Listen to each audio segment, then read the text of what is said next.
мита в изучаването на испански език. Мит номер 1. Задължително трябва да живея в Испания, за да науча добре езика. Да, това, че сме в чуждоезикова среда, със сигурност би било от огромна полза, но не в никакъв случай не е задължително, за да научим испански или всъщност който и да е един език добре.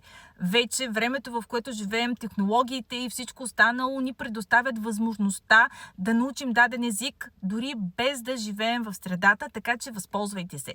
Мит номер 2.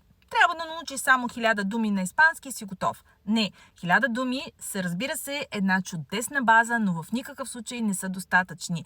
Трябва да научите граматика, трябва да се обогатявате всеки един ден.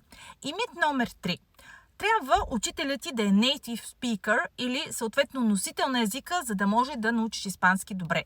Да, прекрасно е да си имате за преподавател, носител на езика, но запомнете едно нещо от мен. Не всеки е роден да преподава и не всеки носител на езика може да счете себе си за преподавател. Още по-малко не всеки българин, живял, например, в Испания, може да се счита за преподавател. Така че избирайте преподавателите си на първо място със сърце, с това те да ви мотивират, да ви дават знания. Аз съм Здравка. Ако това видео ви е харесало, абонирайте се, дайте му лайк, коментирайте дали сте съгласни с това, което ви казах и до нови срещи.